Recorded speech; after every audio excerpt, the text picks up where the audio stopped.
time for your love coach. Let's find out if you're ready for love. Here's your marvelous host, Nikki Lee. Hello, and welcome to Ready for Love Radio. This is your host and love coach, Nikki Lee. Today, we are going to talk about one of my all-time favorite topics. We're going to talk about what it means to really love yourself. Now, if you've listened to my show more than once, and I really, really hope you have heard me say something about loving yourself. And I know when I'm listening to the show with people I know or I'm in the chat room, people always say, of course I love myself. You know I do. And I will usually say something back to them. And the thing is, it's so easy to say that, but I think at the end of today's show, you might have a little bit different perspective on what it really means to love yourself. Because, you know, it's easy to say I love myself, and we all feel that we do, I think. But, you know, it goes deeper than you may think. And I really, really am excited about the fact that we're going to share what I think that means and what my guests think that means. And just kind of getting you to kind of open your mind and think about what it means in a little bit deeper and a little bit broader sense than you might normally. Now, I'm real excited also to have Grace Bryant back with me.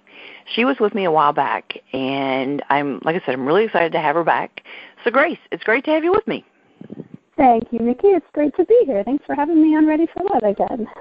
You know, we had a great time last time and talked about a very different topic last time. We talked about polyamory, and I read one of your articles, and I'm like, I got to have Grace on with me. And so we had a great time last time, and I'm really looking forward to this. And I think it's going to be cool because we've talked a little bit about what we both think about this, but we haven't delved in it really deep. And I'm looking forward to hearing what you think, and I hope you're looking forward to hearing what I think. And I think we're going to I definitely am. I think we're going to brainstorm some great things for the listeners.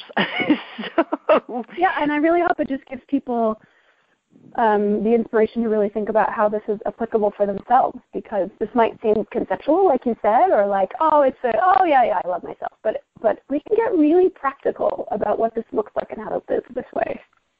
That's it. Well, I mean, do you agree with me that it's something that people just kind of automatically say, of course I love myself? Do you get that sense too? I get the sense that the people who think they love themselves do that, and I also get the sense, and from the people I work with, I have met a lot of people who think, well, I don't love myself. And maybe the answer is somewhere in between. You know, we can't really black and white say, this is the thing that I have, I've grasped this, or this is the thing that I haven't, that I don't have. Right. I think it's more complex than that. I do too. And like I said, they may be right. I just think I think a really true love for yourself goes deeper. And I tell you what, how about we say it can go a lot deeper when you think about it in a different perspective. How about that? And we're going to help with that tonight. Yeah, I think the depth is a really important part of that. But it's also the absolute most simple thing that there is. It is. So I think the thinking about it also is about letting go. True. And when you're able to do that, it is a wonderful, wonderful thing. So we're going to help people to do that tonight. So I just want to just kind of clear their minds, turn off Facebook. Yeah. Just clear their minds and just kind of go with us for the next hour. So sounds good. Okay, now just to give y'all a little bit of information. Now you already know that I'm a love and relationship coach and a radio host. And now let me give you a little bit of information about Grace. Grace is a relationship and sexuality coach, a retreat facilitator, and actually she is heading out to a retreat tomorrow. So we got her right before she heads out the door. She is a yoga and meditation instructor. She is currently residing in Seattle and often ventures to wherever in the world her work is desired. She has been a whole life educator for nearly 2 decades. See, I see your picture, and I don't believe that, but I'll go with you. She integrates drama, music, movement, meditation, and yoga, mindful living, creative play, teamwork, and conscious collaboration and leadership. And I love this. Her path into yoga began in 2005 when her sister dragged her kicking and screaming to a yoga class. See, I love that. In 2007, she was inspired to start teaching informally, and since then has studied and taught in 6 countries and devoted her entire life to the journey of awakening. See, this is why I love talking to you, because you help awaken people. This is so cool. Yeah, and that is, then, what are we awakening to? Love.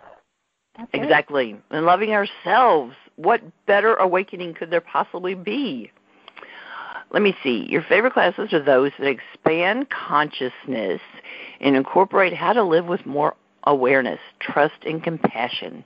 She leads coachings, classes, discussion groups, workshops, women's groups, and retreats in the Pacific Northwest and abroad with a focus on living with an open heart. With the support of her teachers and worldwide communities, she continues to unfold into a deep sense of peace and trust and hopes to share this in her teachings. I just love that. Okay, now, self-love. Let's just start in a very basic question. What does it mean to love ourselves or others? I'll give you my answer, and then I want to hear yours. Oh, good. Okay. So I'm even going to back that up one step further and ask and say, what is love? Okay. And according to my traditions, to what I've studied, and especially to what I've experienced, I would say that love is the essence of our being. And love is the essence of being. It is who we are when we clear all of the crap out of the way.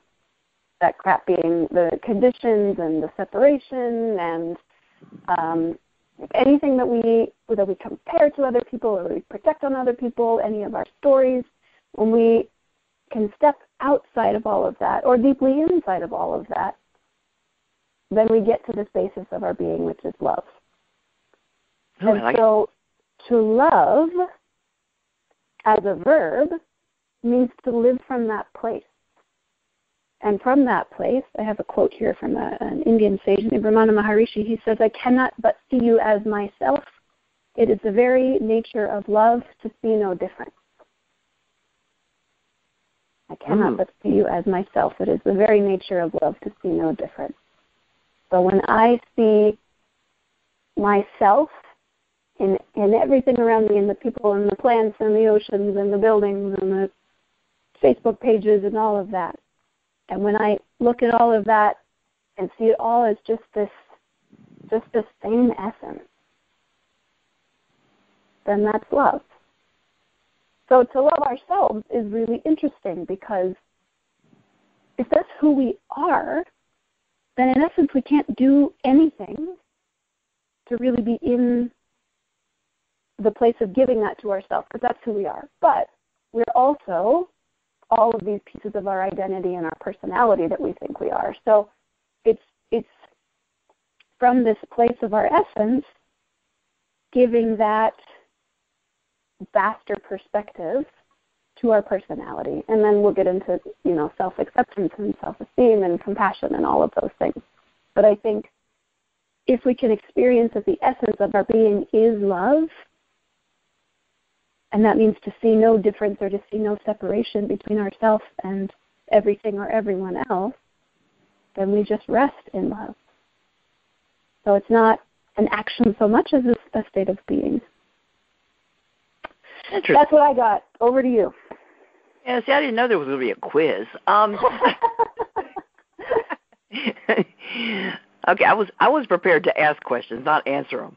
So I know you want to talk about this topic, Nikki. Yeah. I wasn't ready for the first question. I think honestly, when we're in love and when we show love, we're at our best. especially a selfless love and a giving love. I mean, seriously, aren't you at your happiest when you are in love and showing love to someone? Yeah, of course. You know, whether it's yourself in a selfless way, or when you're showing love to a partner, you know, or to a family member, you know, someone that you care about.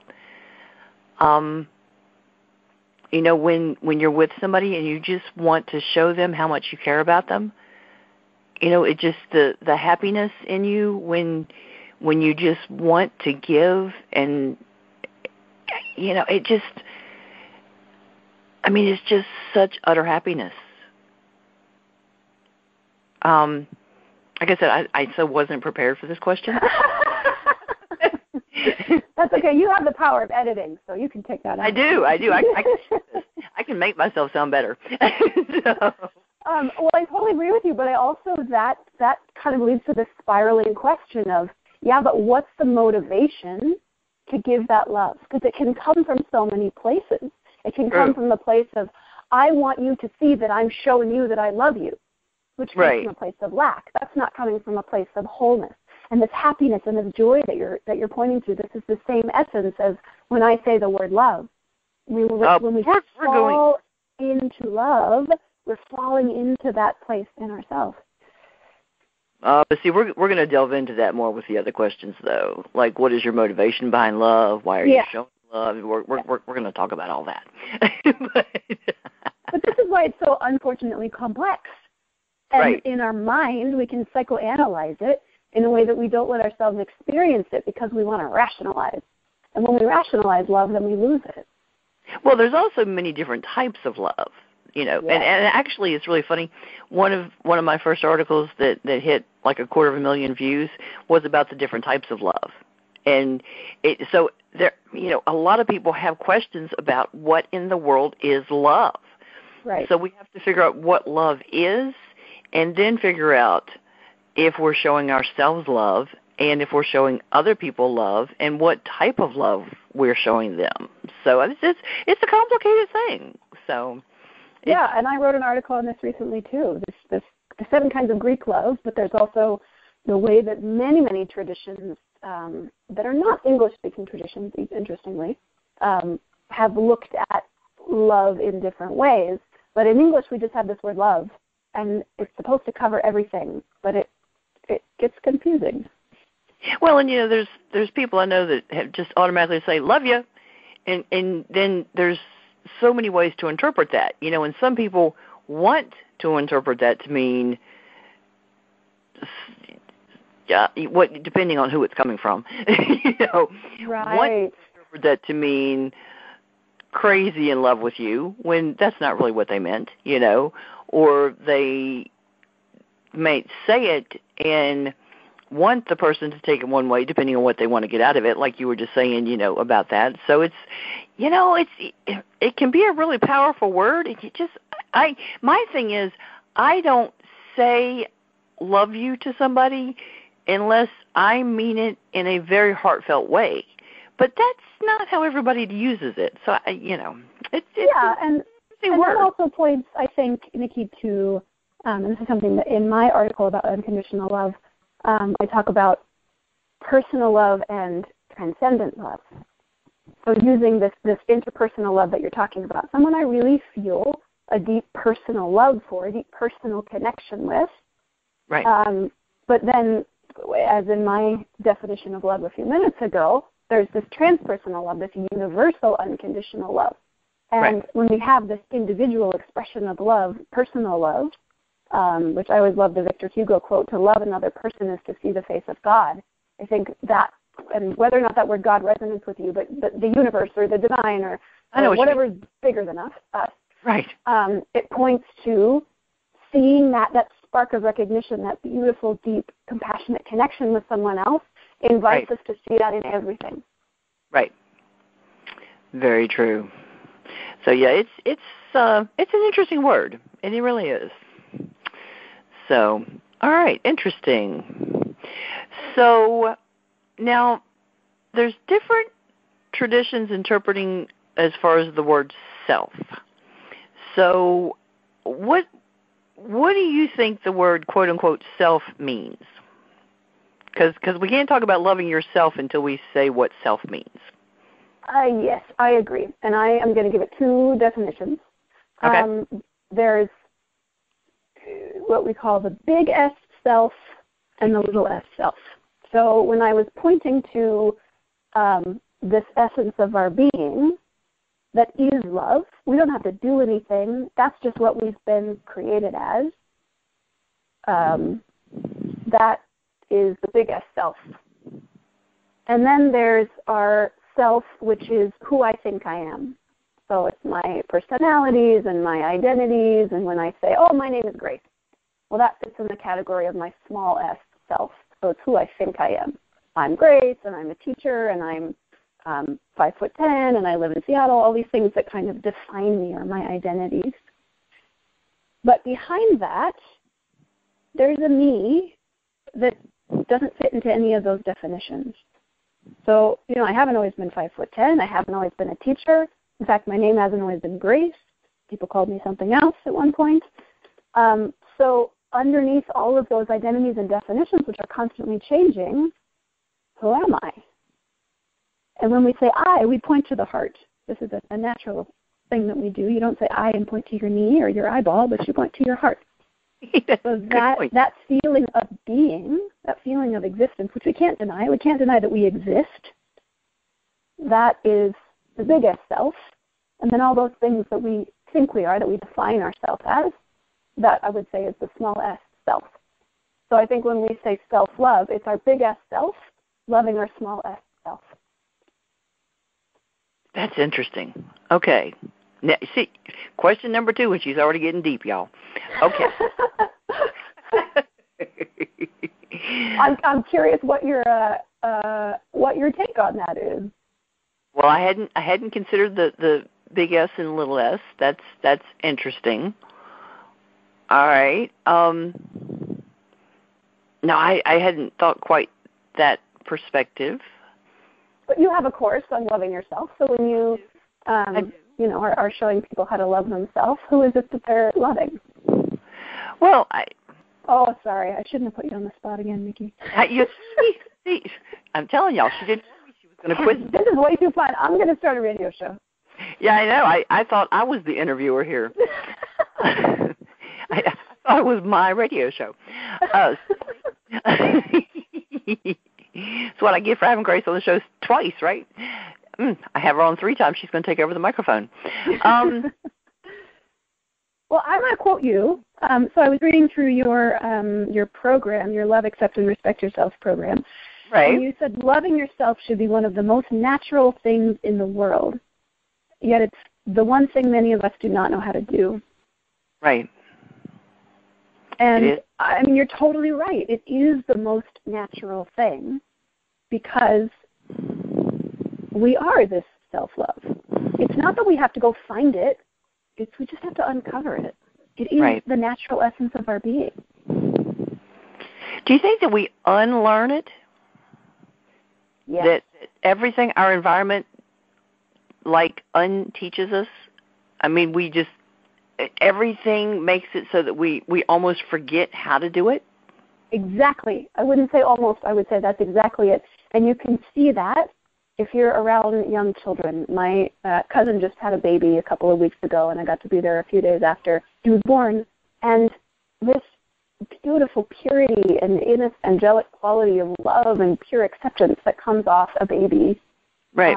Again, this is our essence, this shininess. And you can see as kids grow and develop, and both in our environments and in the media and in this global society, we are conditioned to not love. And that's why I really like to talk about, quote-unquote, unconditional love and conditional love. Because what we call love or I love you or these different kinds of love, what we are allowed to love, which I think is a lot of what the problem is what we think we are allowed to love. These come from the conditions. And a lot of it, since we're both American, I can say, it comes from capitalism. It comes from the fact that we've been brainwashed to think that we don't have enough and we aren't enough. And only when we get these external things that we spend money on then will we be enough? Well, there's a whole lot of conditions that people around me have put on love that have nothing to do with money. There's a whole lot of other conditions that have been put on it that I don't live up to in their minds. Definitely a lot of conditions. It's sad, but there's so many people that I don't think have any concept of what unconditional love is in their lives anymore. I mean, you say unconditional love, and it's almost like they look at you like it's a foreign concept because there's just so little of that anymore, and that's just sad. You know, I mean, I was describing something the other day, and I said that it was just unconditional friendship with this person, and the person looked at me and said, "Are you kidding?" I said, "No." I mean, they just completely supported me. No matter who I had a problem with, this person always unconditionally supported me. And, I mean, they were just floored. I said, and it was incredible to know that. But I can't tell you more about that because then I'll get upset. So, the word unconditional is pretty mind-boggling because the mind thinks in terms of conditions. Yeah. You know, the mind thinks, how can I define this? How can I compare this to something else? And so that turns into judgments and, again, our worthiness. Right.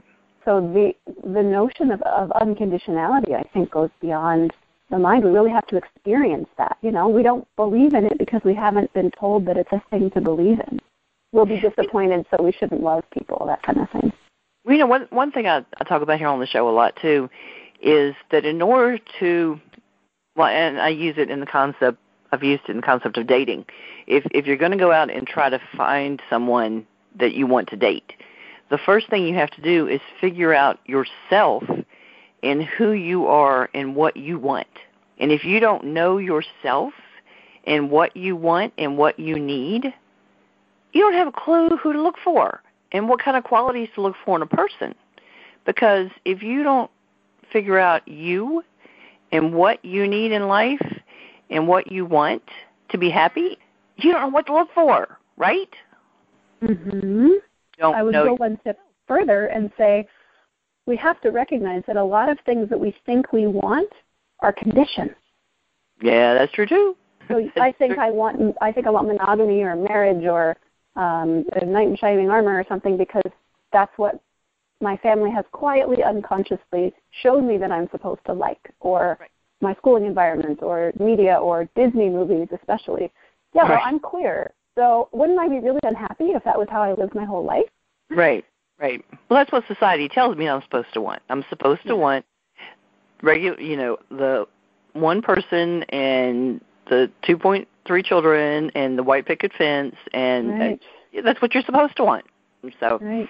So well, that was the question think of something asked. Different. Yeah. Right, exactly. What do you mean something different? Right. But what you just said, Nikki, of you have to know yourself, and the question that you asked me was, what does it mean? What is self?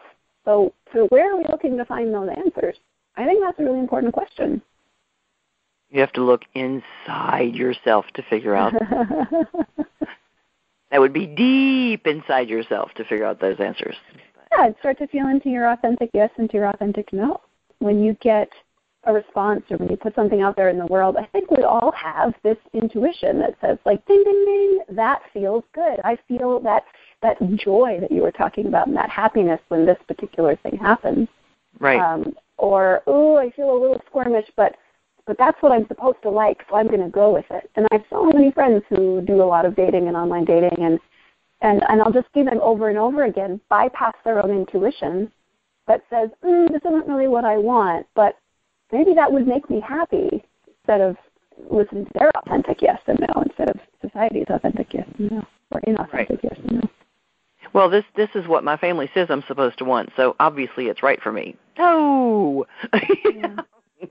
I'm not happy, but my mom says I am. Oh, okay. Yeah, or you have all the things. Why aren't you happy?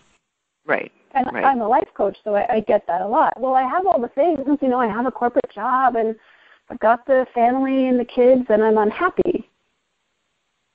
So we got to trace it back. Well, who are you? Yeah. And Disney says, so. Oh, my goodness. Don't get me started on Disney. But I watched all the movies, and I'm supposed to be a princess, and I'm supposed to have the knight in shining armor and the prince, and yeah. Yeah, Disney, according to Disney, my whole life is wrong. It's all wrong. And I could be really unhappy because of that. And I would say I was up until, my mid-late 20s when I started asking these questions. We're allowed to ask questions? Oh, my. So obviously I come from the path of yoga meditation, of Eastern traditions, Taoism and Buddhism and things like that.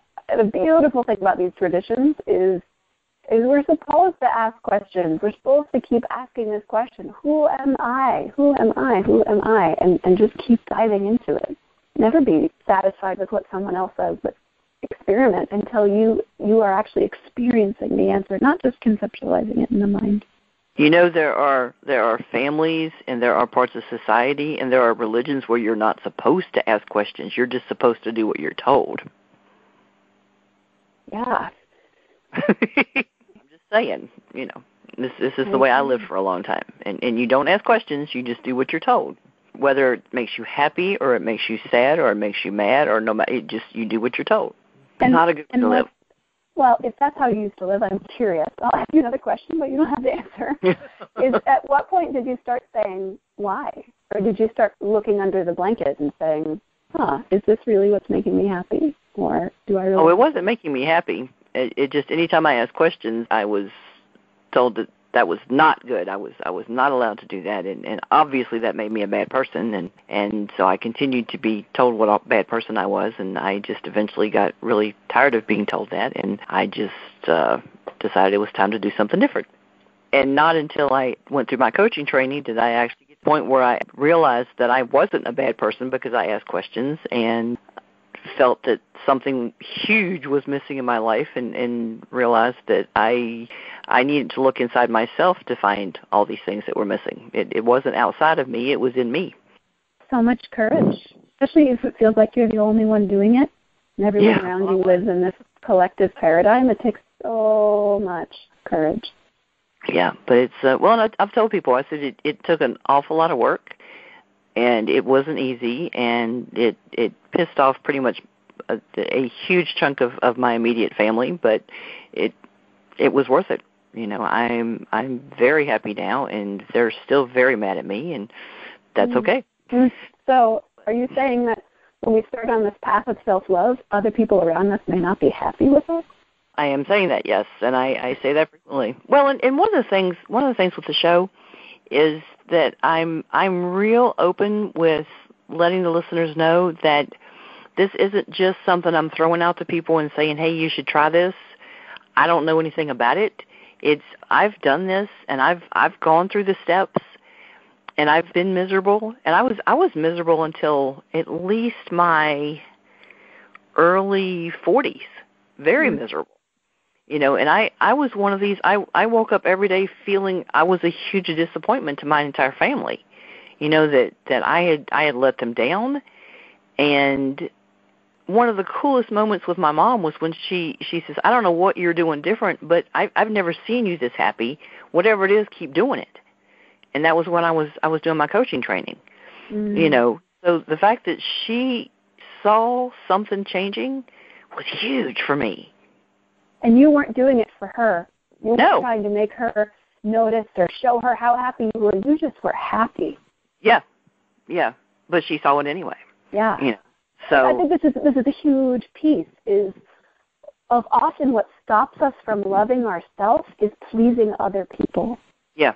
You got to do it for you. And the thing is, I think you've got to. There's got to be some motivator, and sometimes it's got to be you're just so fed up.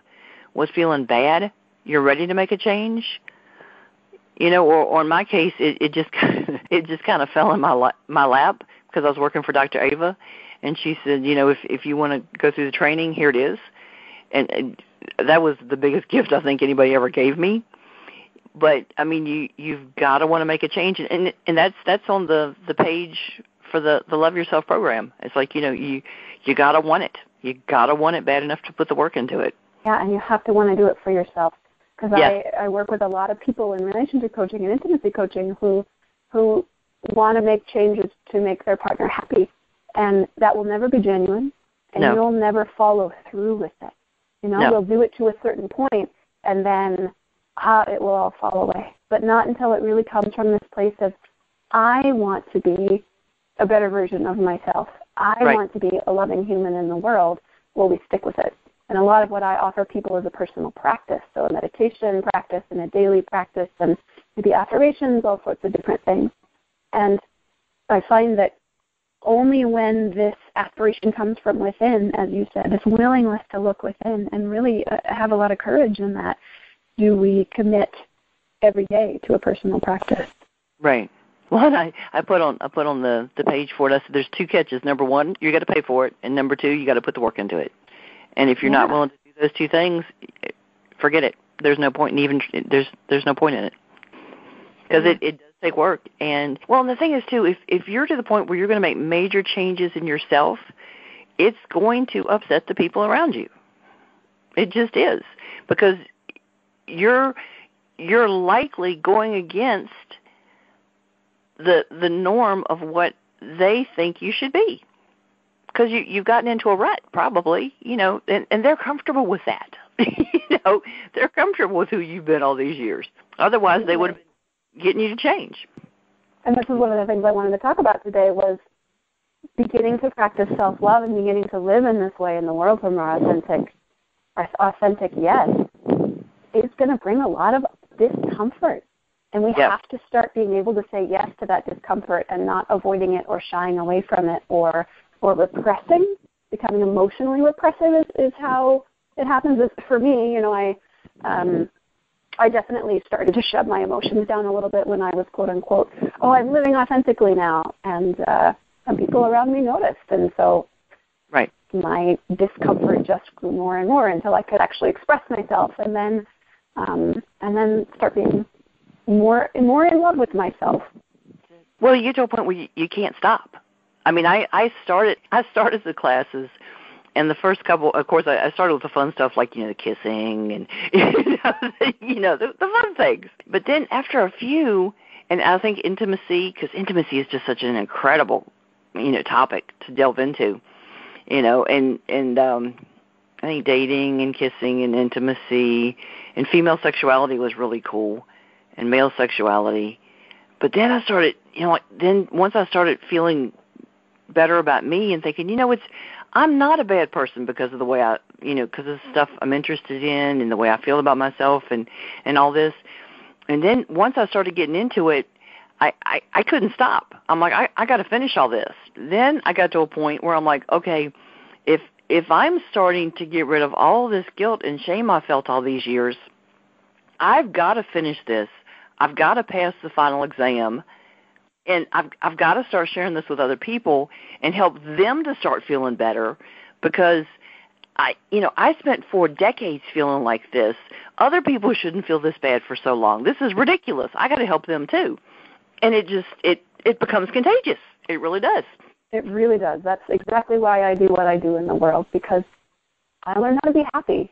And this journey keeps going. It's not that I've learned and I'm done, not by any stretch of the imagination, but I consider myself on the path to uncovering all of these conditions and getting to be in love more and more and more and more moments of the day. And that's all I want for everyone else, is to experience this. We live in such disease and disharmony and poor health, and unfortunately our Western medical system can't say, well, you're not loving yourself enough. So that's you need a healthy dose of that when you get home. Exactly. It's like a prescription pad, right? Just to hand it out to people and tell them they need to love themselves. Right. But man, would we have less insurance problems if that was our prescription pad. we should have prescription pads made up for love coaches and write prescription to lovers. That's what we need. I might do that, actually. I love it. Cool. I've got a friend that's a printer. I'm going to go down tomorrow and tell him I want a prescription pad for a prescription to love yourself. I can see it. He'll look at me like I've lost my mind. Well, I'll tell you what do you think is in the way for many people, keeping them from loving themselves?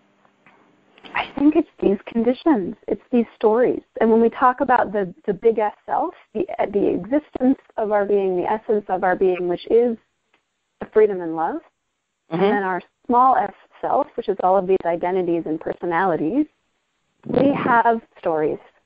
We have so many stories that say how it should be and how we should look and our perfectionism, and I'll just raise my hand and say, man, I was a perfectionist for so long, and I'm definitely on the recovery path of that.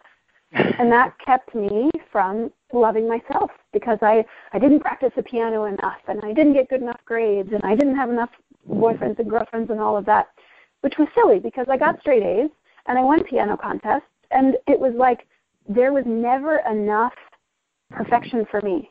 And all of my family didn't know where this came from, and it wasn't that anyone else was imposing these things, but somewhere along the lines I learned that for other people to love me, so I had this story, I needed to be perfect. And I'm sure that there are some listeners out there who would raise their hands and say, yeah, that's what I bought into too. That's a story that's been created around me. And so there are stories that we have personally learned, whether we watched our parents enact a particular pattern or whether we were explicitly told something, but we also have these global patterns that we aren't supposed to love people that we aren't in love with. And for a lot of people that means, we should just love our one heterosexual life partner. Right. And that's the only love that we should have, as opposed to, I can love everyone in my life. And the more I do that, the more that reflects back onto me. Or I can love myself so much that shines forth to everyone who's around me. Like people that say you can only love one person, right? Yeah, that's a limitation. So these stories are just limitations. Well, I'll tell you what I think is one of the big things that's in the way of us being able to love ourselves or making decisions that keep us from being able to love ourselves. And I think that's the shame and guilt that many of us are made to feel throughout our lives. I know that was a big, big issue for me for years and years and years. And that centered around all kinds of things in my life. That took a mountain of work to get past that. And it was heaped on me for a long, long, long time. And I know a lot of other people had that issue too. That's why I wanted to kind of bring that up. Yeah, and so because of this belief that you had around the shame of something, you had a story that it had to be that way, and these stories are very unconscious.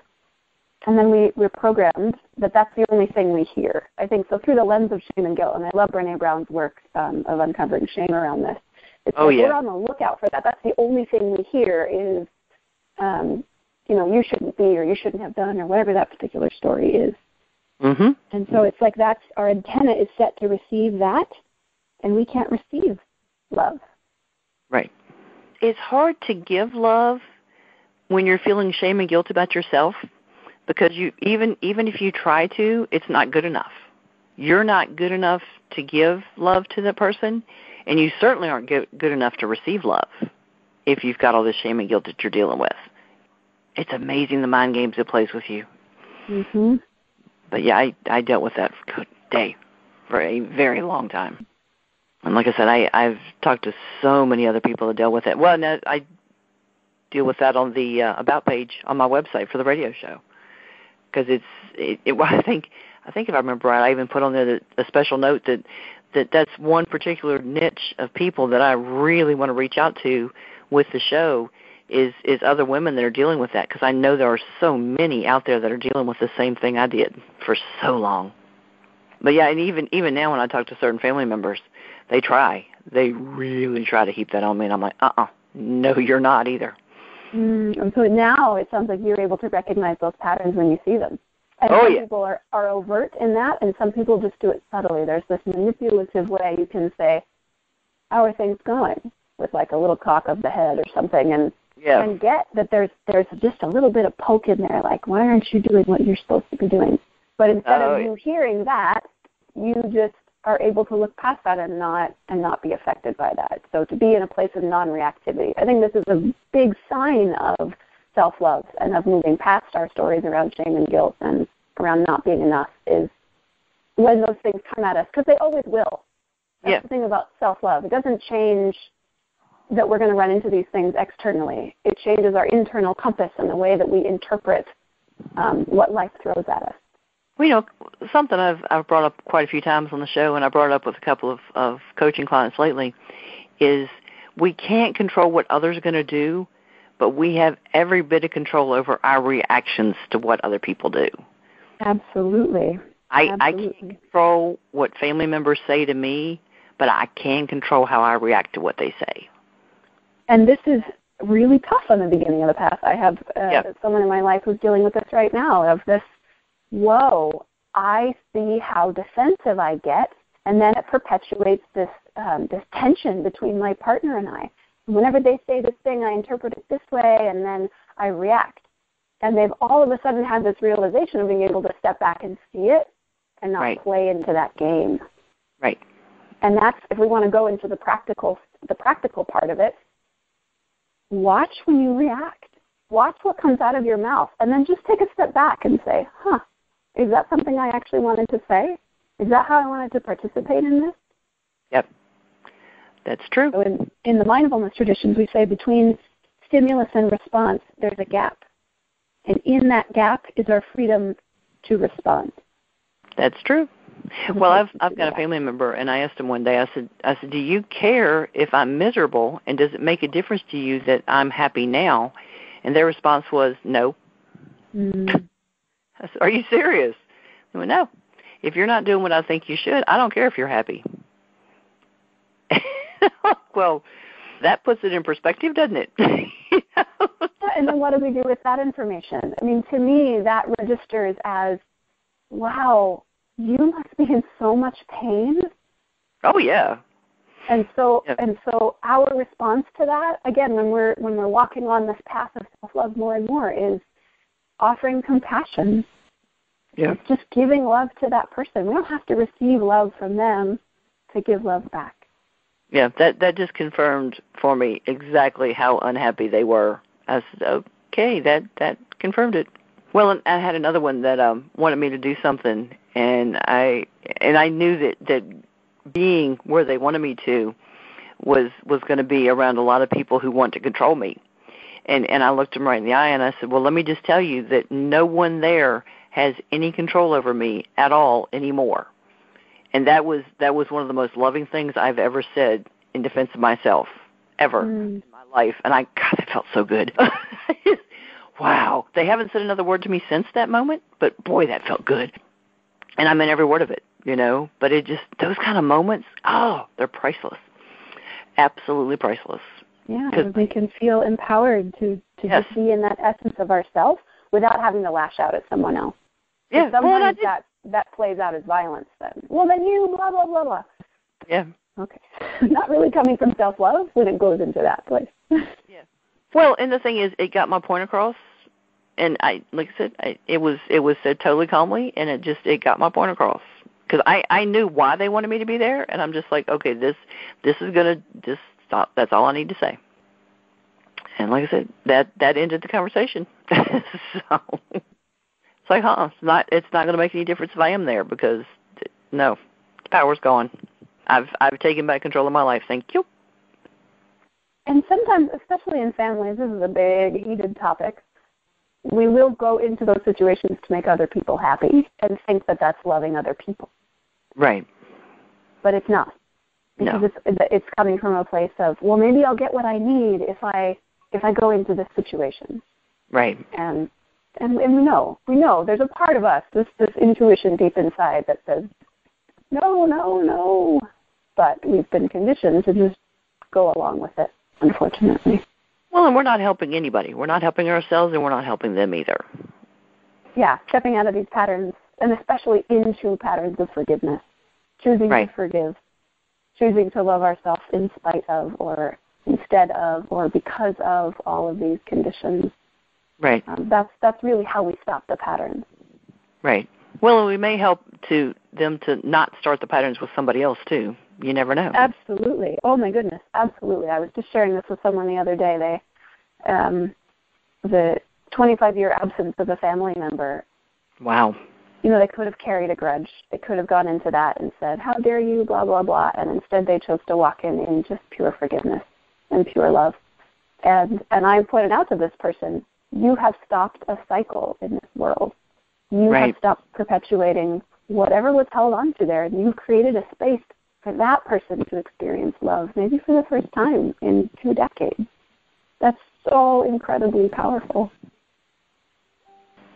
So how can a person start loving themselves? Because the first step is the most important, and it's also the hardest.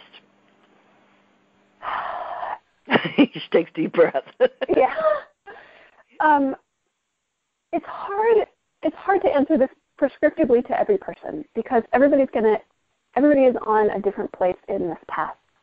So I really think it's depending on where you're coming from and how deep into not loving yourself you are. But I think the very first thing is to start believing that it's possible and to start knowing that you are enough and you are worthy of love, and in fact you are love. It's not something that you have to earn. It's not something that you have to find. It's not even something you have to receive from other people. I think shifting out of the belief pattern and into a new paradigm of, this is actually possible, I think that is the first step. And then it's starting to recognize when we hear the mind say, but he'll never love you. Or, yeah, but I could never be in that situation. Or, nobody loves me. When we hear ourselves say those things, just step back and say, oh, yeah? Is that really true? Does that really have to be true? Or have I just been taught to believe that? So start to question these belief patterns when we hear them. Right. Yeah. They'll never care about you, or never. Oh, I hate that. Oh. I was so surprised when I started this path and I just started listening to what was going on in my head, because all of our thoughts create our words and our actions, and they all come from this place of unconscious programming. Right. And when I started to actually hear, especially for me, I had but when this happens, you'll be okay. When this relationship happens, you'll be okay. When you make this much money, you'll be okay. And there was always this condition. Exactly. And then I'll have a boyfriend, and then I'll have a da-da-da, and every time I heard that, I just stepped back and went, what if it was all okay right now? What if this is actually okay right now? So it's creating a new paradigm, a new story around acceptance. Right. Acceptance that everything in this moment is actually okay. And from here, from the acceptance of that, I can make conscious choices going forward. Well, and don't let the other person decide when it's going to be okay. Yeah, because it already is. Yeah. Yeah. It's just not up to somebody else anymore when it's okay. It's up to me. And I say it's good. Yeah, you say it's good now, and I bet, on this learning curve, at some point, you probably heard yourself not say it's good. I went, wait a minute, wait a minute, who says it's not good? Because those external voices become internal voices, and then we believe that it's my voice. Yeah. But actually, somebody programmed it. Somebody put it there. When we were a baby, none of this existed. When we were 2 and we were just bouncing off the walls and fun and playful and innocent. So wait a minute, who said that? Wait a minute, that was my voice. Right. Where did I get that? And I think we don't have to go into every story and say, where did it come from? And I'm going to delve into my childhood. That can be really valuable too, but at a certain point, we could just let all these stories go. We really can. Just put them all down. Yeah. Interesting. Yeah, I've actually one of the parts of the Love, Accept, and Respect Yourself program is doing a timeline of your life. And it's amazing the things that can come up when you start thinking about what happened at different times in your life and kind of just the things that can come out when you do that, when you remember and just it's kind of interesting. Mm-hmm. I've actually kind of kept up with that. It just kind of noted different things and different important things that have happened. But you're right, you don't have to dive into all of them. There's just certain ones that just kind of jump out at you.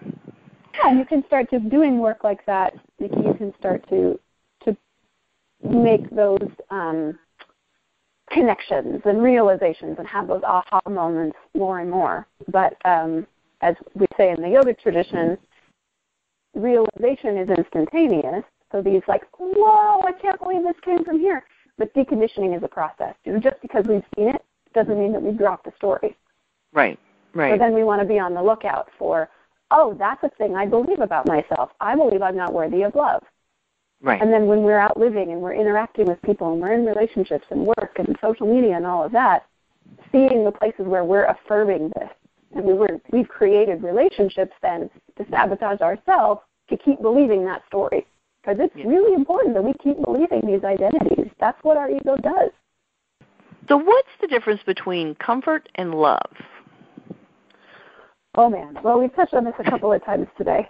You know, comfort is staying in the same patterns. It's doing the same thing over and over again. And then the definition of insanity and expecting different results. So it's and I love the follow-up. What is because I looked at these on, I know where she's going with this. So how can choosing to be uncomfortable be a sign of loving ourselves? Oh, exactly what you said when you were sharing your story of, wow, it took so much bravery and courage to step out of the patterns that you were in and the patterns that other people expected of you to start loving yourself, to start choosing to say yes to living life in a way that made you feel alive again. You know, actually, it's saying yes to yourself. It's saying, you know what, I deserve it. Is what it is. I agree, and a lot of people still choose. I mean, it's hard to go that one step beyond and say, and so I'm going to be in discomfort. If I'm saying yes to myself, why do I need to be in discomfort? Right. Because discomfort is the place that we grow. Right. That's really important. Well, and you know, it's in some ways it's easy not to grow because you're comfortable there, but man, you just kind of stagnate there, don't you? I think so. I do too. you just kind of stagnate, and you get quote unquote comfortable there, but God, it's boring there. It just, man, you don't grow, you don't learn new things, and it just, yuck. I don't know. Yeah, I think there's different realms of discomfort too. There's discomfort in this saying of do one thing that scares you every day. There's discomfort in facing the external world in different ways.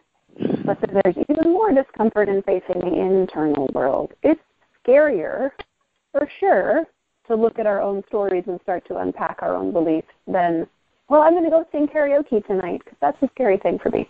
Do that. That's great. And also turn the view internally, as you keep saying. It is going within. Right. Well, now, and there's a fine line between, like you're saying, there's a fine line between the discomfort that helps you to grow and expand and evolve, okay? And then there's this discomfort that just hurts, you know. But I mean, you kind of need some of both of those, right? Yeah, there's a saying in my world, which is thank you for the pain. We can choose to grow and expand from anything. Like we had a number of deaths in my family last year, and wow, that was a lot of pain. And I'm not, excited that all of that happened. But I can see in the process of grieving, in the process of moving through, in the process of choosing to still love, even in the midst of that pain, that I have expanded so much more. I love that you use the word expansion in our growth. True. But if we get to the point where we are not resilient, we're not able to make responsible decisions, we're not able to make choices because we're so tired, we're so in pain all the time, we aren't sleeping, we get into maybe a trauma state or anxiety state, and we start to get paralyzed. If our physical body is responding in a way of paralysis, of being stuck, then we need to look at that. It's like in a yoga class. We say, move into a shape that you can hold without pain, but there will probably be some discomfort. So if your knee starts screaming at you, come out of the pose. But if your body is if you're sleeping, then you're probably not experiencing any growth. But we do need to sleep, too. We do need to recover. We do need to give all of our physical and emotional and mental bodies the space to integrate. Integration is really important, to recognize that we're always growing, we're always learning. And if we push ourselves to do that, if you're a workshop junkie and you love to go learn new things all the time, we also have to give ourselves the space to take that in and to incorporate that. Right. Yeah, I mean, I'm around some people that don't like to read and don't like to learn and don't ever want to change anything. And I'm like, I can't imagine. Of course, then I'm the other way, and I've got probably 80 classes on my computer that I'd love to have time to learn, and I've got books everywhere that I'd love to have time to read, and so there needs to be a balance.